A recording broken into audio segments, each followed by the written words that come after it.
Hi, my name is Rohit and I make music as Vavae. My music is a blend of electronic and organic sounds. MiniFreak happens to be one of the first hardware synthesizers that I've had a chance to work with, and that kind of brings me closer to the experience of having real instruments in my music. The MiniFreak also comes with a perfect VST replica, which means any changes I make here on the hardware is nicely reflected on the software version. So it was a very nice experience where I kept going back and forth between the hardware and the VST, and a lot of the tweaks that I was making here, if I was not happy with it, I could always Command Z and go back to what the settings were, and those were also reflected back on the hardware. I started this track with the lead instrument that features in the drop, and it's a very simple sound, but what really drives it are the digital effects and mostly the distortion, which you'll see. Let's have a look. So here's the lead part soloed.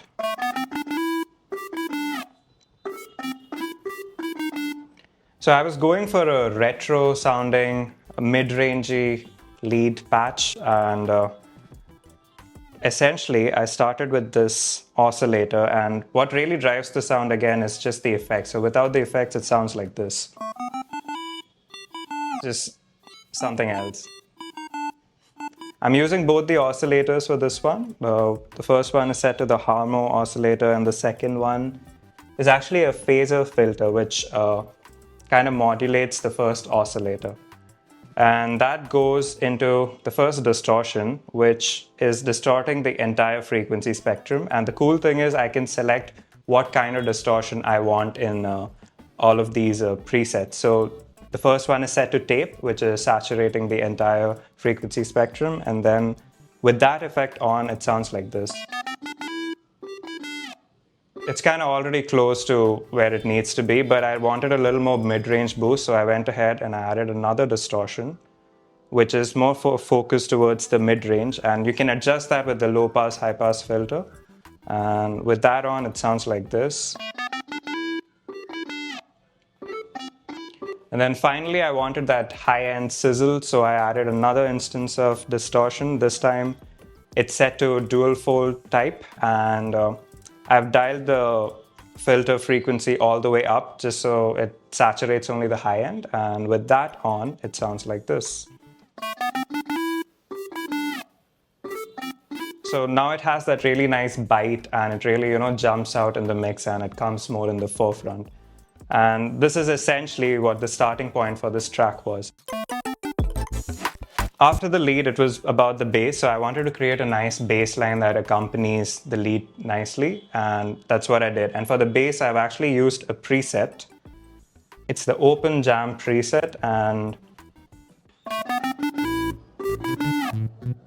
so it already kind of sounded cool at that point. And after that, I just laid out a basic drum pattern, probably just the kicks and the snares to give it that accent and groove. And then I added some more filler elements. So once I had a strong foundation going with the bass and lead, it was about bringing out the accents more, so accentuating the strong beats. So I went ahead and I created another saw synth patch, which sounds like this. So it has a bit of syncopation here and there, but it's a very simple sound, and I'm going to walk you through how I made that sound. So as you would have guessed, it starts with a saw oscillator, and it's not the standard saw. There's something called the saw X oscillator that comes with the MiniFreak, and it has some different tonal characters, so I went with that. Alright, so now let's dig into the effects. The first one is the super unison effect, which essentially detunes the first saw and then it pans it left and right and makes it really wide and up front. And then the second effect is the multi-band compressor, and I think that's set to the tighter preset.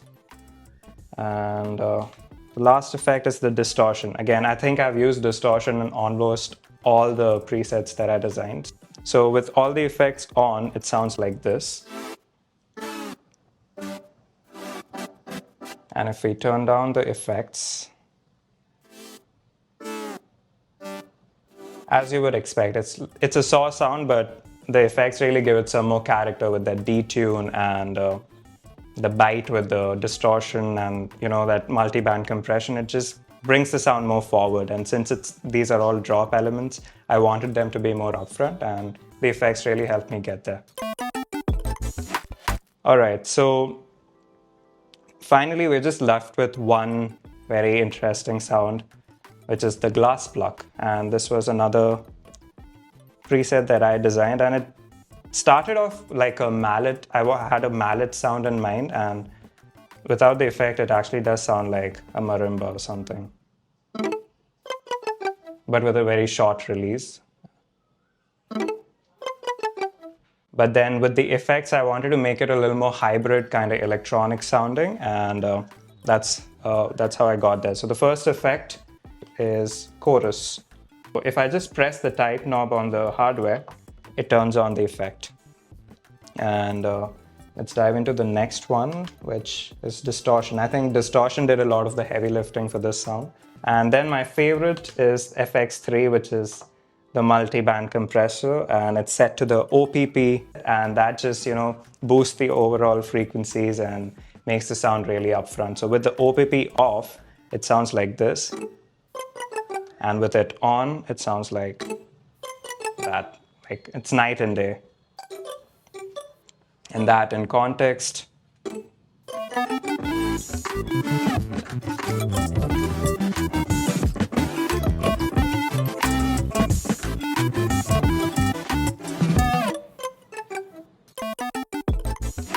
The next thing I decided to do was make like a short intro, and for that I have used a preset. It's the Forgotten Bow preset. It sounds like a string instrument, and this preset already has some macro assigned, so I did some macro automation which I played over here.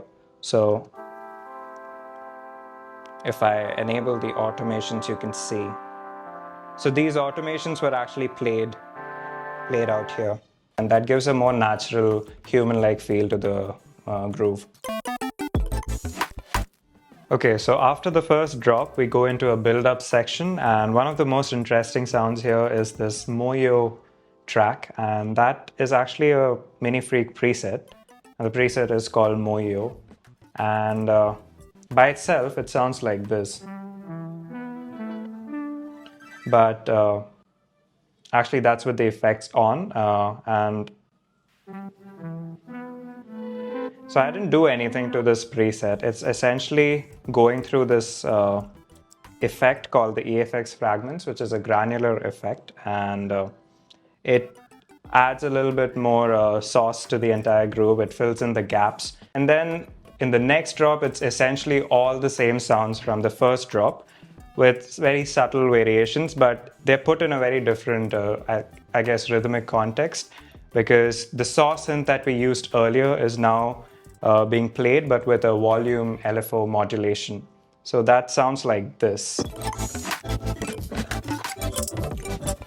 So that's the same saw. I just created I duplicated that, and I created an instance where there is volume automation happening. So let's look into that preset.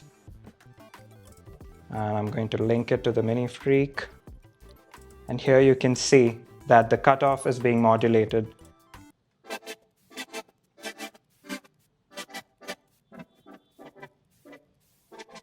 So somewhere around the middle sounded good to my ears, where I could hear the high end of the wobble, and that's going into all the same effects. So it's essentially the same preset, just it has that cutoff modulation and a little bit of volume automation. Then there's another instance of this arc glass. So it's that same glass preset, but I'm using the arpeggiator that is built into the MiniFreak. So you can see it's all the same parameters, but so if I link this to the MiniFreak, you can see that the arpeggiator turns on now. So that's telling me that whatever I play now, let's say, so it's just going to arpeggiate whatever I play, and I can set the rate with this tempo swing knob. So I set it to the maximum that it can go, which is a 30-second triplet, but you can go slower as well.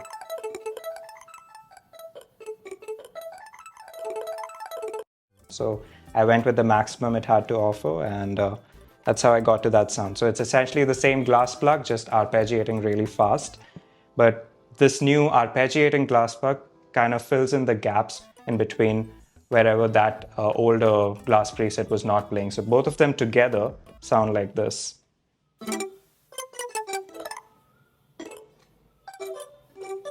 So it's like a nice back and forth between the two elements, and essentially that makes up for the entirety of that second drop.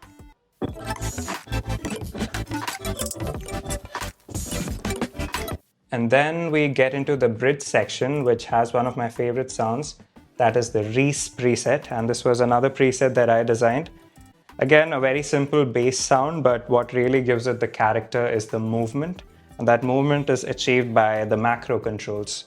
And we have two of those here, and I assign the macro controls to, if I click on the Advanced tab, it shows me all the other controls within the MiniFreak. So with Advanced on, I can select the macro page, and you can see here, macro 1 has been assigned to the cutoff and oscillator 1 timbre, the effects amount. So if I just solo that and try and play this,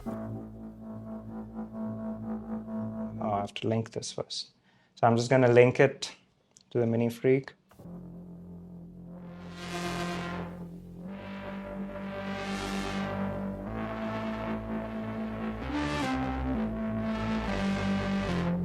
So that really breathes a lot of life, and there are two of those, and I have created automations for both of those macros.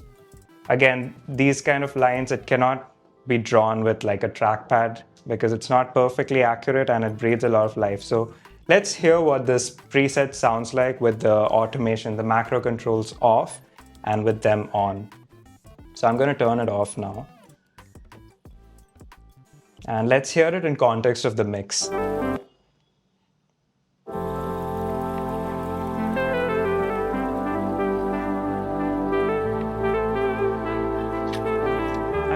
It does the job as a bass, but it does not have the same character as something like this.